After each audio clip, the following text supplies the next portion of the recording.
자, 오늘 둘째 날 아침인데요. 이번 주제가 나라를 사랑하는 사람들, 이런 주제로 지금 전하고 있습니다. 이 아침에는 나라 사랑은 이웃 사랑으로, 이런 주제로 말씀의 은혜를 나눕니다. 나라 사랑은 이웃 사랑으로. 오늘 이 말씀 우리가 잘 안 대로 로마서 13장의 말씀은 익히 잘 들어서 알고 계실 겁니다. 교회와 국가의 관계가 어떠해야 되는가, 그리고 그리스도인의 사회적인 책무, 의무, 또 일반 세상 권력과 그리스도인들과의 관계, 이런 여러 가지 주제를 다루기 위해서 대단히 많이 인용되면서 때로는 오용과 남용도 적지 않았던 말씀 가운데 한 본문입니다. 우선 이 말씀의 사회적인 배경을 분명히 해야 될 필요가 있습니다. 이 말씀은 로마에 있는 사람들에게, 로마서의 독자는 결국은 1차적으로 로마에 있는 크리스천들에게 보낸 편지입니다. 이들 가운데 일부는 로마에 사는 유대인들이고 다수는 로마 사람들이었습니다.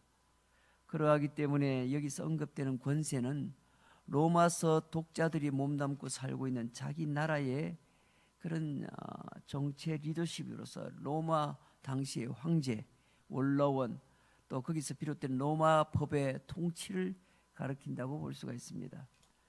어떤 크리스천이든지 자신이 속한 사회의 그 통치 리더십과 관계를 이해하기 위해서, 바르게 이해하기 위해서는 오늘 이 본문에서 하나님의 뜻을 찾을 수가 있을 것입니다.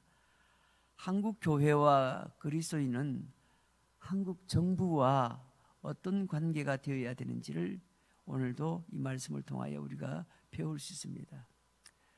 세 가지로 전체적으로 주제를 좀 요약해서 말씀을 나눕니다. 첫째로는 모든 사람은 오늘 말씀 1절 말씀처럼 위에 있는 권세들에게 복종하라 했습니다. 위에 있는 권세들에게 복종하라.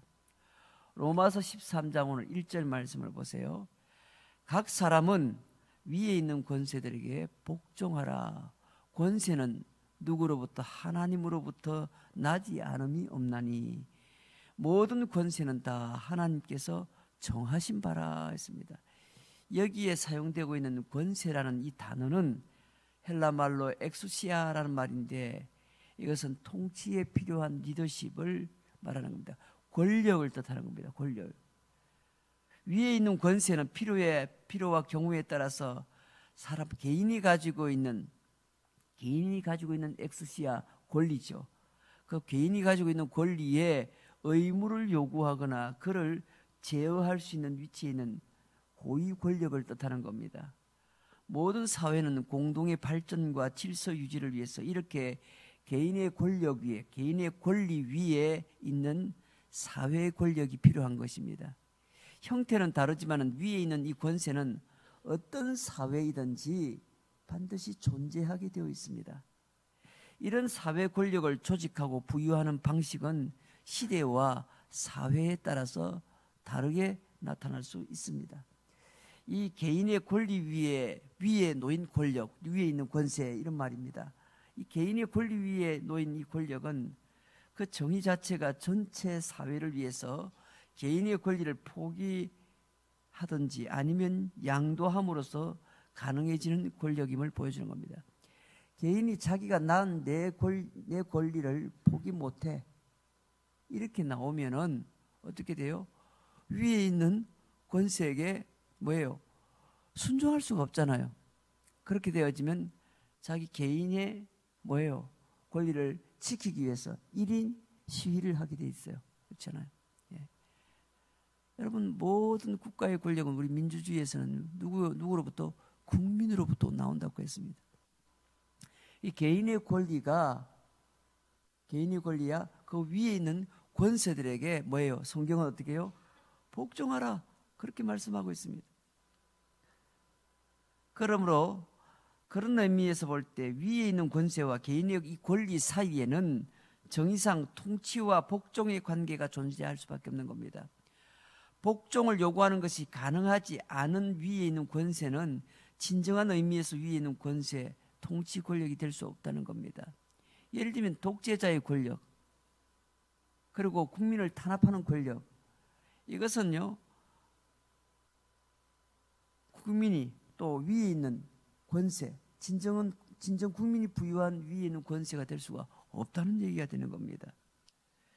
모든 권세가 결국은 이 국민으로부터 혹은 또 위로부터 부여된 것이라면요, 우리가 한 가지 반드시 알아야 될 것은 하나님을 인정해야 된다는 겁니다. 국민들이 통치 권력의 당위성을 인정해야 된다는 얘기입니다. 크리스천들은 그 누구보다 위에 있는 권세를 인정해야 됩니다. 왜? 하나님이 부여하신 권세라 그렇게 믿기 때문에 그렇습니다. 하나님께서 우리 민족을, 우리 나라를, 우리 국가를 세우시고 우리 국가의 모든 운영을 하나님께서 간섭하시고 위에 있는 권세들을 하나님이 세우신다 하셨으면은 국민은 일단 세워진 국가의 권위에, 권세에, 권력에 어떻게 해요? 따라줘야 되는 겁니다. 그것이 내가 개인적으로 생각하는 이념과 다르다 해서 나는 지키지 않을래. 불가능한 겁니다. 그게 하나님이 이때는 1공화국이 세워지고 이때는 2공화국, 3공화국, 5공화국, 그 다음에 어떻게 됩니까? 이때는 김영삼 정부가 세워지고 김대중 정부가 세워지고 우리가 이름을 바꿨잖아요. 1공화국, 2공화국 하다가 이제는 정부 이름을, 대통령 이름을 두어서 노무현 정부, 또 문재인 정부, 또 이렇게 이명박 정부, 박근혜 정부 이렇게 부르잖아요. 하나님께서 그때마다 어떻게 해요? 세우셨다. 위에서 세우셨다. 위에 주신 권력으로 세워진 거죠. 권위로 세워진 거죠. 그렇다면은 국민은 어떻게 해요? 그게 따라야 되는 겁니다. 크리스천들은 특히 하나님께서 때에 따라서 지금 이 정부를 세우셨다. 다음에 또 어떤 정부를 세울지 몰라요. 하지만 하나님께서 우리 나라를 위하여, 나라를 향한 하나님의 뜻이 때로는 그때마다 리더십, 다시 말하면 통치 리더십을 가진 사람들을, 또 그런 정부를 세울 때는 국민은 철저하게 따라줘야 되는 겁니다. 그것이 성경이 말하고 있는 기본적인 입장입니다. 로마서 오늘 13장 2절 말씀을 보세요. 그러므로 권세를 거스리는 자는 하나님의 명을 거스림이니 거스르는 자는 심판을 자취하리라. 마음에 들지 않는다 할지라도 하나님의 주권과 섭리를 믿기 때문에 하나님의 주권 가운데, 섭리 가운데 지금 이 상황에서는 이 정부를 세우고 다음 또 때에는 또 어떤 정부를 세울지 우리는 아무도 모릅니다. 국민들이 최선을 다해서 충분히 생각하고 투표를 해서 국민들의 주권에 의해서 그렇게 정부의 그런 사람들이 세워질 수는 있겠습니다만은 그 모든 것을 배후에서 역사하시는 분은 하나님의 섭리다. 하나님의 주권 가운데 이루어지고 있다는 것을 믿는 사람들이 크리스천들이라는 겁니다. 그래서 크리스천들은 그 어떤 사람들보다 애국자입니다. 그럴 수밖에 없습니다. 성경에서 그렇게 크리스천들과 각 개인과 국가, 정부와의 관계를 이렇게 정의를 해놓았습니다. 뿐만 아니라 통치자에 대한 문제입니다. 통치자는 하나님의 주권을 인정해야 됩니다. 성경에서 말하는 통치자는 하나님이 세우신 겁니다. 이스라엘의 왕은 하나님이 세우셨고 왕은 하나님을 대신해서 백성을 다스리는 통치자가 된 겁니다. 통치 권력은 하나님께서 정한 사람에게 사회적 소명을 위해서 위임한 하늘에서 시작된 권세입니다. 그렇기 때문에 통치자로 세우심을 받은 사람, 다스리는 자는 매우 두려움을 갖고 해야 됩니다. 로마서 13장 3절을 보세요. 다스리는 자들은 선한 일에 대하여 두려움이 되지 않고 악한 일에 대하여 되나니 했습니다. 내가 권세를 두려워하지 아니하느냐, 선을 행하라, 그리하면 그에게 칭찬을 받으리라 했습니다. 다스리는 이 사람은 매우 조심해야 된다는 겁니다. 위로부터 주어진 그 권세, 국민으로부터 위임된 이 모든 권리들, 권세를 함부로 남용해서는 안 된다는 겁니다. 그러므로 모든 권력 위에 우리 크리스천들은 하나님이 계신다는 걸 믿는 사람들입니다.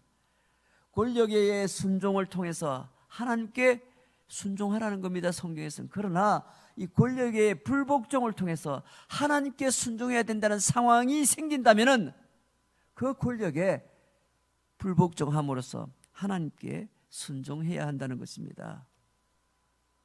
지금 미국에서 시위가 일어났습니다.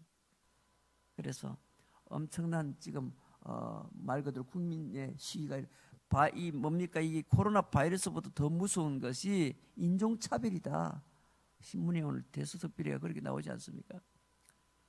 그러면서 한 흑인을 백인 경찰이 목을 눌려서 죽인 사건 때문에 전 국민이 지금 다 일어나고 있고 백인들까지 다 참여하고 있죠. 지금 시위에. 그 지금 뭐 폭동으로까지 지금 이제 나아가고 있고, 어느 사회든지 불순 세력은 있습니다. 흔히 말하는 안티 세력은 있는 겁니다. 그런 세력들이 이런 걸 또 이용해 가지고 뒤에서 자꾸 국민들을 부추기는 세력이 있을 수 있습니다. 평화적인 시위를 전부 다 했습니다. 무릎을 꿇고, 심지어 백인 경찰들도 무릎을 꿇었더라고요.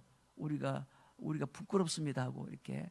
그렇게 해서 평화적으로 가는데 갑자기 또 폭동이 일어납니다. 이렇게. 그것은 또 이걸 불순한 세력들이 이런 평화적인 시위들을 악용하기 위해서 배후에서 또 이렇게 하는 세력, 어느 사회든지 간에 그런 불순한 세력은 다 있기 마련입니다. 그렇지 않습니까? 이 공중의 권세 잡은 사단의 세력이, 마귀의 세력이 언제나 사람들의 죄성을 잡고 충동질해서 문제를 일으키지 않습니까?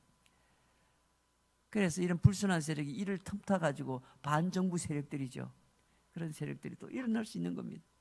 어쨌든 국민들이 한가하는 이유는 뭡니까? 인종차별은 아주 비성경적인 내용 아닙니까? 그런데 어떻게 사람을 그렇게 경찰의 권력, 힘은 결국 국민을 보호하라고 주어진 것이지 국민을 죽이라고 한 게 아니거든요. 선한 일에 대하여 두려움이 되라고 분명히 얘기했는데 선한 일에 대하여 두려움이 되지 않고 악한 일이 된다고 했습니다. 악한 일에. 잘못된 일, 이런 일에 대하여 더욱더 두려움을 갖고 오히려 잘못된 것을 막아서야 되는 것이 공권력인데, 아니 공권력을 줬더니 그걸 가지고 오히려 시민을 해치는 일을 하게 되면 어떻게 되겠습니까? 그런 일에 대해서는 국민도 들고 일난다는 얘기입니다.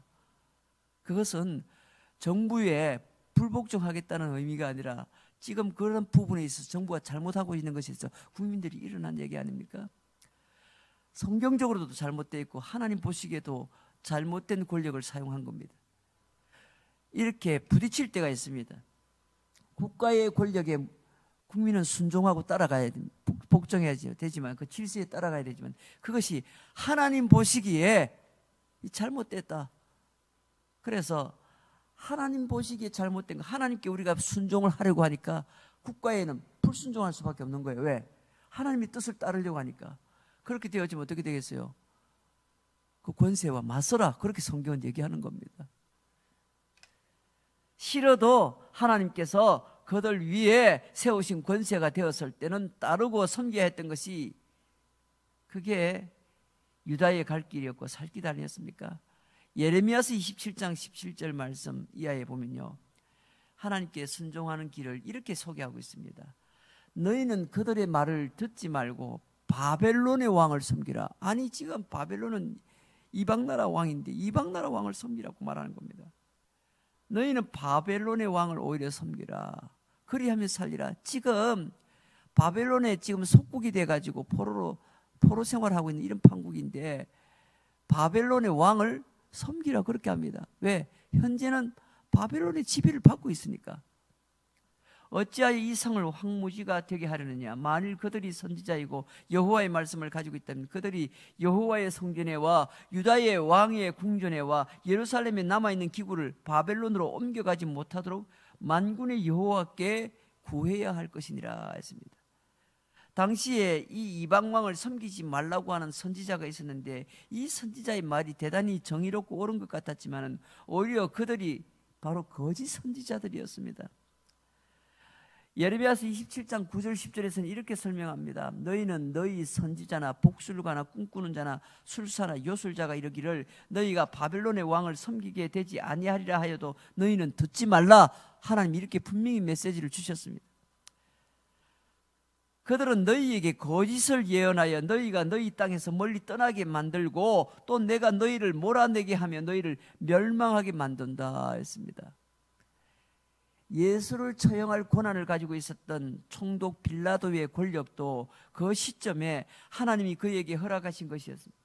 빌라도는 자신에게 부여된 권력이 원래 자기 것인 줄 알았습니다. 그래서 예수님께 자기 권력을 과시하는 장면이 나오지 않습니까?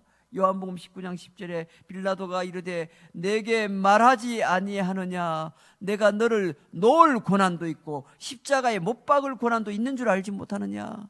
빌라도가 이렇게 자기 권력을 가지고 예수님께 큰 소리를 칩니다. 그러나 그의 판결에 생존이 달려있는 이 피의자로 몰려있는 이 예수님의 말은 천추의 무게로 그를 압박합니다. 요한복음 19장 11절에 예수께서 대답하시되 위에서 주지 아니하셨더라면 나를 해할 권한이 없으리니 그러므로 나를 내게 넘겨준 자의 죄는 더 크다 하시니라. 위에서 주지 않았더라면 빌라도 정신 차리라. 너가 가진 권세는 힘은 너 것이 아니라는 겁니다. 너의 것이 아니라 그렇게. 위에 있는 권세의 기원은 어디에 있습니까? 하나님이십니다. 하나님이 허락하시기 때문에 존재하는 것이 통치 권력입니다. 이 점을 염두에 두어야 하는 것이 통치 권력을 따라야 하는 백성들만이 아닙니다. 그 누구보다 그 권력을 선물로 부여받은 통치자가 한 나라의 왕이, 한 나라의 대통령이나 각 지방자치단체장이나 모든 리더십의 통치권을 가지고 있는 그 사람들은 반드시 명심해야 된다는 겁니다. 그 힘이, 그 권력이 자기 것이 아니라는 겁니다. 위에서 부여하신 이 기간 동안에 국민들을 잘 섬기라고 주신, 위에서 주신 권이라는 겁니다. 권세라는 겁니다. 힘이라는 겁니다. 이 점을 깨달아 선하게, 선한 일에 최선을 다하지 않는다면 불순종에 대한 심판의 철대는 그 통치자에게로 향할 것이라고 했습니다. 오늘 두 번째로, 오늘 로마서 13장 9절 10절에 보니까요, 나라 사랑은 이웃 사랑을 통해서 나타난다. 오늘 그렇게 로마서는 말씀합니다. 오늘 13장 9절 10절 읽지 않았는데 보십시오. 간음하지 말라, 살인하지 말라, 도둑질하지 말라, 탐내지 말라 한 것과 그 외에 다른 계명이 있을지라도 내 이웃을 내 자신과 같이 사랑하라 하신 그 말씀 가운데 다 들었느니라. 사랑은 이웃에게 악을 행하지 아니하나니 그러므로 사랑은 율법의 완성이라. 애국심은 하나님을 순종하기 때문에 나타나는 사회적 차원의 이웃 사랑으로 반드시 나타나야 된다는 겁니다. 이웃 사랑의 명령의 의미를 잘 알아야 된다는 겁니다. 이웃 사랑의 그 의미가 뭡니까? 바로 율법의 완성이다 했습니다. 나라를 사랑하는 것은 곧 이웃을 사랑하는 것이 되는 것이다 라고 말하는 겁니다. 이웃을 사랑하게 되면 나라를 사랑하는 것이 되는 겁니다. 그래서 우리의 이웃 가운데 여러 가지 재난으로 인해서 어려움을 당했다. 그 이웃을 향하여 그냥 가만히 있으면 그게 이웃을 사랑하는 건 아니죠. 그 어려움을 당해서 지금 매우 힘든 상황에 있는 그 이웃에게 할 수 있는 옷을 갖다 주든 먹을 것을 갖다 주든 다시 일어날 수 있도록 무슨 성금을 갖다 주든 그 이웃을 향하여 어떤 행위든지 나타나야 그게 나라를 사랑하는 것이 된다는 겁니다. 한때 우리나라가 IMF로 어려울 때 금모으기 운동도 하고 그렇죠. 한때 우리나라가 굉장히 어려웠던 일제시대 때도 그때도 뭡니까? 물산 장려 운동도 하지 않았습니까? 나라가 어리면 뭡니까? 여러 가지 물건 팔아주기도 하고 막 그러지 않습니까? 왜 이런 것들을 하죠? 그게 나라를 사랑하는 방법이기 때문에 그렇습니다.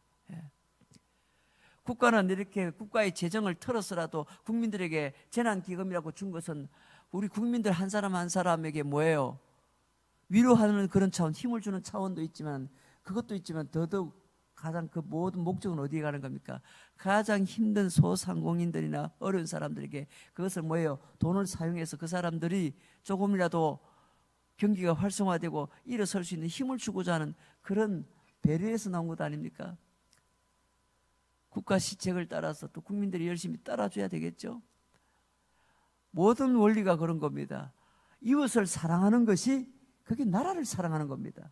그렇지 않습니까? 나라가 위험을 닥치고 어려움 닥치면 어떻습니까? 옛날에 우리 6.25 전쟁 때는 어떻습니까? 학도병이라 해가지고 10대 고등학생들도 총을 들고 나갔습니다. 나라가 힘들고 어려우면 뭐 어린 아이든 어린이든 노약자든 관계가 없습니다. 나라를 빼앗기면요, 국민의 주권도 사라지는 것 아닙니까? 나라를 정말 사랑한다면 그럴 때는 뭐예요? 자기 목숨도 바치는 겁니다.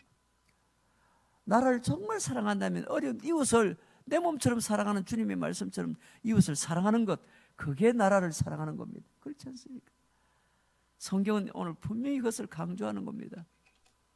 그러므로 나라 사랑은 하나님의 사랑의 테두리 안에서 이루어져야 됩니다. 그렇지 않으면 우상 숭배가 되는 겁니다. 하나님을 사랑하는 것과 나라를 사랑하는 것이 갈등하지 않도록 결정을 내릴 수가 있어야 됩니다. 저는 늘 이렇게 목회자로서 사실은 제일 민감한 부분이죠. 이렇게 코로나19라는 감염의 재난이 오면은 당장 무엇부터 생각하냐면 우리 교회가 우리 교회 주변에 있는 이웃에게 뭔가 해야 될 텐데 이 생각부터 먼저 드는 겁니다. 뭘 좀 하고 싶어요, 솔직히. 우리도 지금 뭐 형편이 어렵다는 거 알아요. 하지만 안 되면 뭐 돈을 모아서라도 어려운 이웃이 있으면, 특히 이 재난 때문에 어려움을 당한 이웃이면 좀 찾아가고, 이로 인해 가지고 실직을 당하고 어려움을 당하고 있는 그런 사람들이 있다면 도울 수 있는 부분이 있으면 교회가 좀 나서면 좋겠다는 생각이 얼마나 드는지 모릅니다. 이번 코로나 사태로 인해서 많은 교회가 함께 이렇게 동참하고 노력한 부분도 있습니다만은 과거에 비한다면 사실 그렇게 적극적이지 않습니다. 과거에는 교회가 우리 사회의 어려움을 다 떠안았습니다. 50년대, 60년대 보릿고개 또 새마을운동 시절에 어려운 때는 교회가 이 지역의 어려운 일을 떠맡았습니다. 그래서 고아원, 양로원 다 돌보고 어려운 이웃 다 챙겨가면서 그렇게 일을 했습니다. 지금은요, 교회가 그런 일을 적극적으로 나서지 않습니다. 그런 부분에 있어서 우리나라가 물론 과거에 비해서 많이 잘 살게 되고 정부가 과거에 비해서 그 역할을 많이 하는 것도 사실입니다. 하지만은 이런 때에 교회는 더 적극적으로 이웃을 좀 돌보고 기도하고 좀 나섰으면 좋겠다는 생각이 듭니다. 몇십만 돈 쓰는 것도 힘들어하고 어려워하는 그런 공동체가 아니라 교회가 좀 더 적극적으로 해야 되지 않나 하는 생각을 할 때가 많습니다. 자꾸 이렇게 담임 목회자로서는 부끄러워지는 거예요. 자꾸 이렇게 뭔가 해야 되겠다는 그런 마음은 가득 찬데 도대체 구체적으로 무엇을 더 적극적으로 섬겨야 될지 이런 동기부여가 매우 중요하다는 생각이 듭니다. 마지막으로 나라 사랑으로 세 번째입니다. 법을 지키는 양심의 사람이 되어야 된다는 겁니다. 여러분, 나라를 정말 사랑한다면 누구보다 법을 지키는 준법으로 그렇게 양심을 세워가는 그런 사람들이 크리스천이 되어야 된다는 겁니다. 우리 성도들은 양심을 따라 법을 지키면서 사회의 소금과 빛이 되어야 됩니다. 세금의 성실한 것이 나라 사랑이고 이웃 사랑 아니겠습니까? 세금을 넘어서서 가능한 선행의 기부와 구제에 있어서 적극적인 크리스천이 되어야 됩니다. 오늘 로마서 13장 5절 말씀에 보니 우리 그리스도인의 행위 동기는 두려움보다 사랑이 되어야 된다고 했습니다. 그러므로 복종하지 아니할 수 없으니 진노 때문에 할 것이 아니라, 법을 안 지키면 벌을 받는다라는 그런 진노 때문이 아니라 양심을 따라서 해야 한다, 그렇게 말합니다. 법을 지키는 것은 양심을 따라서 법을 지켜야 된다는 겁니다. 여기서 말하는 양심, 시네이데시스라고 하는 헬라 말은 바울이 매우 자주 사용하는 단어입니다. 그런데 이것은 그 사람 안에 있는 선한 의식을 뜻하는 겁니다. 누구든지 사람에게는요, 그 속에 선한 의식과 악한 의식이 같이 있는 겁니다. 선과 악이 같이 있는 겁니다. 그런데 선한 의식을 양심이라 그런 단어로 표현하는 겁니다. 여기서 말하는 양심은 일반적인 심리 현상에서의 문화적인 양심이 아닙니다. 안 됐다, 안 됐다, 지나가다가 어려운 사람은 안 됐다, 안 됐다, 그런 정도의 문화적인 양심이 아니라 크리스천의 양심을 뜻하는 겁니다. 그리스도인의 양심은 뭐냐? 하나님의 말씀과 예수님의 가르침을 통해서 형성되어지고 그 안에 거하시는 성령의 인도함을 받는 내적인 선한 의식을 얘기하는 겁니다. 그래서 예수 믿고 난 다음에 성경을 읽고 묵상하고 성령께서 내 마음 가운데 주시는 생각들입니다. 너 그래 그냥 있어서 되겠니? 저 어려운 사람을 좀 도와야 되지 않겠니? 이런 상황에서 너 좀 도울 수 없니? 이런 성령의 인도하심을 받는 이런 양심을 지금 말하는 겁니다. 로마서 8장 9절과 14절에 이런 말씀이 있습니다. 만일 너희 속에 하나님의 영이 거하시면 너희가 육신에 있지 아니하고 영이 있나니 누구든지 그리스도의 영이 없으면 그리스도의 사람이 아니라. 14절에 보면 무릇 하나님의 영으로 인도함을 받는 사람은 곧 하나님의 아들이라. 성령의 인도함을 받는 것, 이게 양심을 따라 지키는 것이 크리스천의 양심이라는 겁니다. 성령이 지금 내 안에서 자꾸 말씀을 하시는데 그 법을 지키지 않습니다. 그 양심을 따르지 않습니다. 이 양심은 우리에게 기꺼이 통치 권력의 선행 요구를 따르게끔 종용하는 겁니다. 국가가 법을 세우고 적극적으로 국민들에게 자꾸 이렇게 장려합니다. 이렇게 좀 하십시다, 저렇게 좀 하십시다 하면 따라야 될 것 아닙니까? 예? 누구보다 교회는 국가가 이렇게 좀 해보려고 할 때 최선을 다해서 따라야 됩니다. 수칙을 좀 지켜달라 하면은 교회는 그것을 양심을 가지고 좀 지켜야 되는 겁니다. 자꾸 매석검에서 교회가 이렇게 이렇게 방역 수칙을 지키지 않아 가지고 확진자가 교회에서 자꾸 나왔다는 얘기가 들려지니까 사실 교회가 지금 한두 개도 아니고요. 교회가 6만 한 3, 4천 개 됩니다. 우리 한국 교회. 우리 교단 교회가 한 12,000개 됩니다. 제일 큽니다. 근데 그 많은 교회 가운데 작은 교회들은 일일이 다 뭡니까? 사람 관리하기 쉽지는 않습니다. 그래서 더러 문제가 일어나고 있는데 때로는 뭡니까? 교회에서 일어난 그런 어떤 문제가 아니라 밖에서 들고 들어온 경우가 대부분입니다. 대부분 그렇죠. 학원 가서 걸려온 애가 집에 와서 가족들에게 퍼뜨렸는데 그 아버지가 목사고 엄마가 사모고 그 가족들이 그렇게 돼버린 겁니다. 그러면 매스컴에서 나올 때는 학원에서 그렇게 돼서 이렇게 돼서 이렇게 됐다 이렇게 자세한 경로를 얘기하지 않습니다. 목사 일가족이 다 감염됐다 이렇게 얘기하면서 그 작은 교회에 퍼뜨렸다 이렇게 나오지 않습니까? 그렇게 따지면 전부 다 그렇게 되는 거죠. 그런데 물론 때로는 정확한 경로를 설명할 수도 있지만은 그런 경우도 있지만은 또 실제로 교회가 그 부분에 있어서 느슨해져서 수칙을 제대로 안 지켜가지고 문제가 생긴 경우도 있지 않습니까? 이거요, 제발 정말 우리 크리스천들이 국가가 이렇게 뭔가 법을 정해놓고 어떻게 하든지 이렇게 할 때는 최선을 다해서 따라줘야 됩니다. 저도 조금 불안합니다. 우리 교회도 가능하면 좀 부부면 바짝 좀 안고 이렇게 딱 좀 적어도 이렇게 최소 거리가 1m는 떨어져야 되거든요. 앞뒤도 그렇고. 그래서 할 수 있는 데까지 교회가 마스크만 제대로 착용해도 괜찮습니다.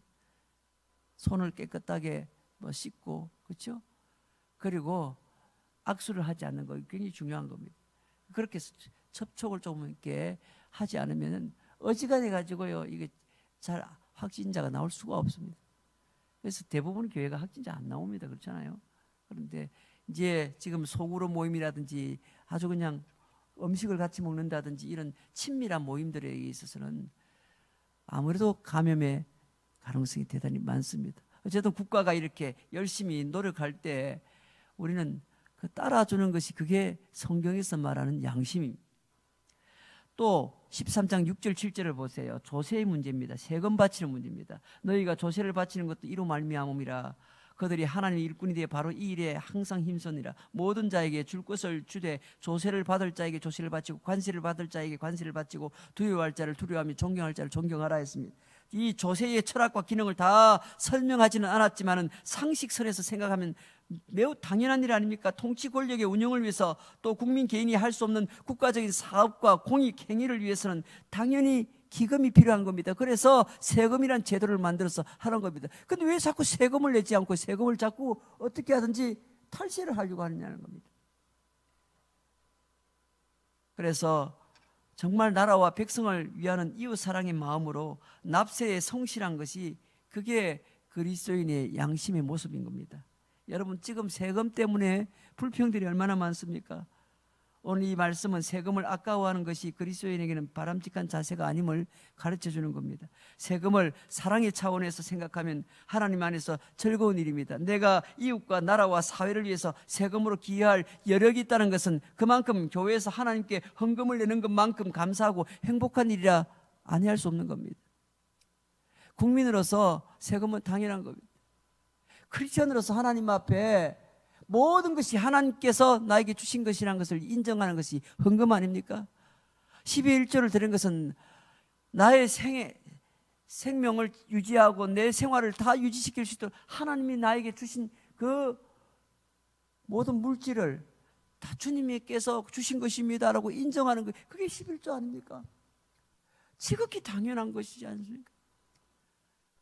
그래서 너무너무 그것은 당연한 것이라고 생각하면요, 이 11조 내는 걸 가지고 고민할 이유가 하나도 없습니다. 그거 안 내고 내가 아껴서 내 집에 살림에 보태 쓰고, 대출 받은 거 좀 갚는데 보태 쓴다고 해가지고 나한테 도움 되는가? 제가 분명히 해준요, 하나도 도움 안 됩니다. 물론 그 본인의 신앙입니다. 본인의 신앙입니다. 하지만은 적어도 크리스천이 돼서요, 하나님 앞에 믿음으로 산다 생각한다면요, 그거요, 다 하나님으로부터 온 것이다 당연하게 생각하면요, 하나도 아깝지가 않습니다. 그게요, 저는 예수 믿고 지금까지 뭐 그걸 한 번도 그런 생각을 해본 적이 없습니다만은 지극히 당연한 겁니다.